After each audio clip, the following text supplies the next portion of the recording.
opinión en Biobío.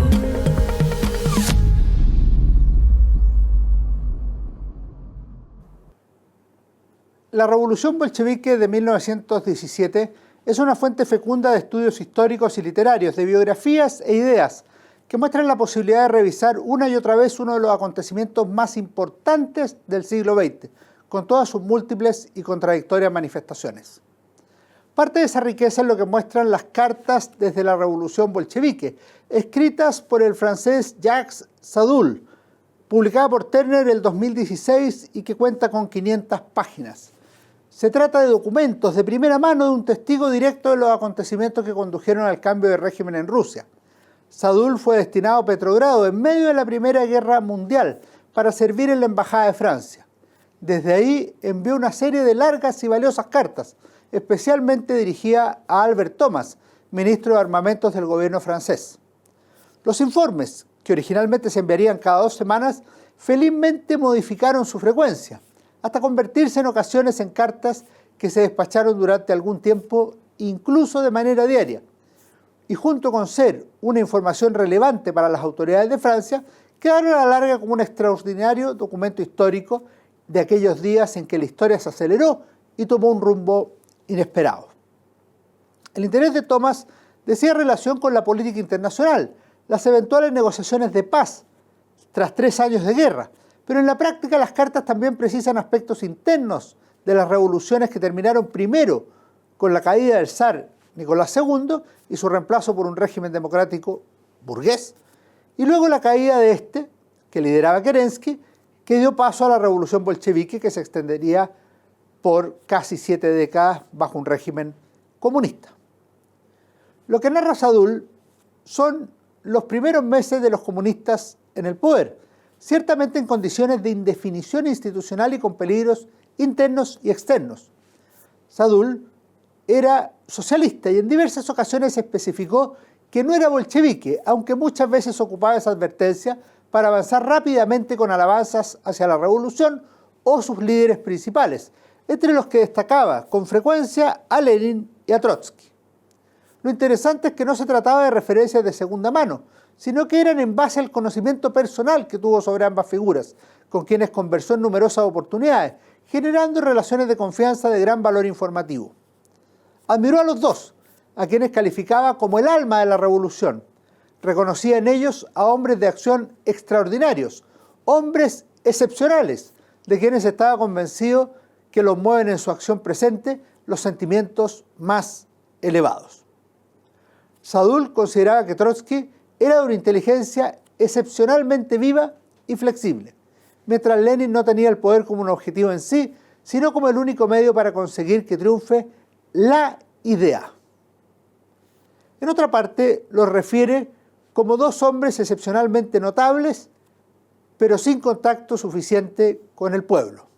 También ambos de una probidad intelectual y de un valor moral confesado por sus mismos adversarios. Las 3 referencias son de noviembre y diciembre de 1917.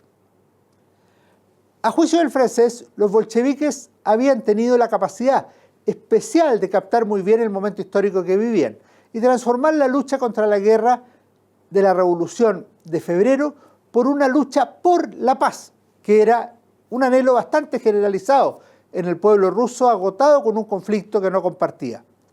Luego acometieron la lucha por el poder y lo conservaron con decisión ante las amenazas.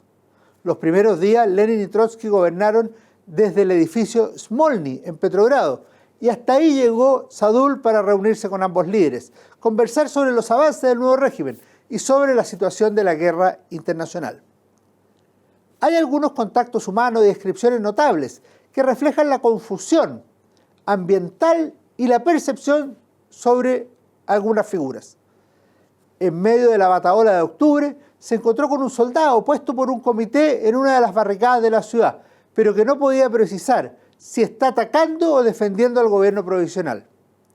Al nuevo régimen bolchevique lo describen distintamente como una democracia revolucionaria o una dictadura del proletariado, en noviembre de 1917 o en enero de 1918, entre otras menciones. Kerensky, por su parte, es calificado como un parlanchín sentimental y un eterno indeciso. Su descripción de la revolución es notable y de una rigurosa coherencia marxista. Lo propio de toda revolución profunda es precisamente colocar provisionalmente arriba lo que está abajo y abajo lo que está arriba, según dijo a fines del año de la revolución de 1917. Las cartas traslucen esa idea inicial de expansión de la transformación social en distintos escenarios, especialmente por Alemania, además de mostrar la noción de revolución permanente que sostenía Trotsky. Los bolcheviques esperan que la revolución incendie Europa entera, llegó a decir Sadul en una ocasión.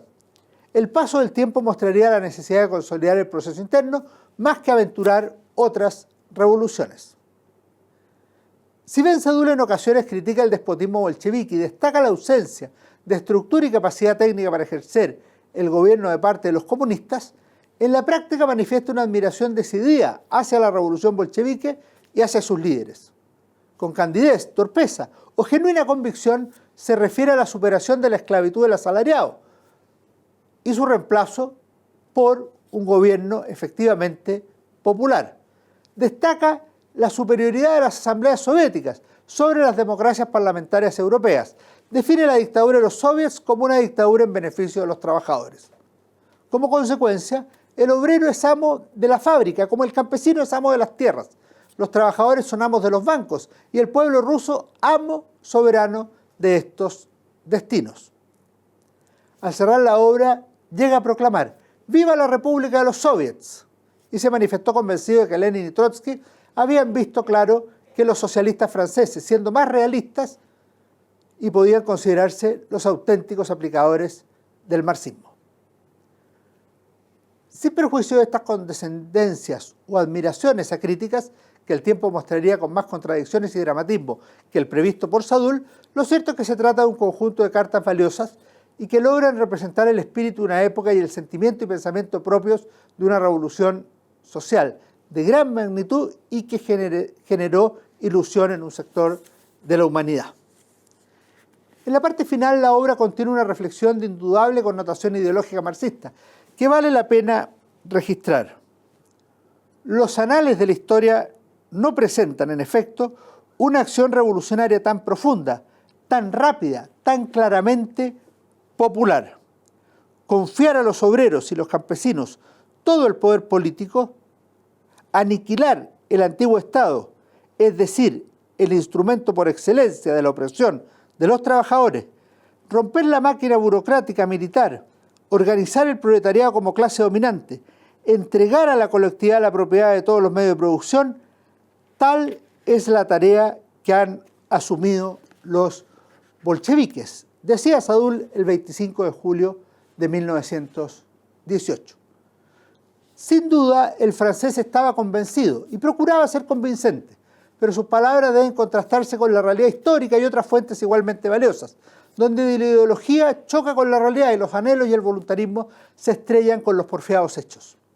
Pero sin duda vale la pena considerar las convicciones presentes en actores soviéticos y en observadores internacionales como Sadul. La obra incluye dos valiosos trabajos preliminares, uno de Constantino Bertolo, uno de los traductores de las cartas desde el francés, y el otro del historiador Henri Barbusse, escrito en 1919, cuando se publicó la primera edición original del libro.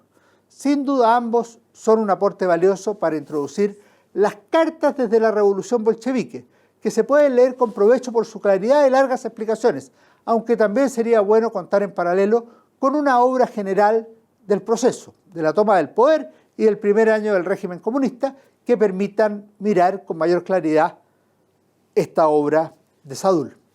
Que estén muy bien. Nos vemos en nuestro próximo comentario de libros. Opinión en Bio Bio.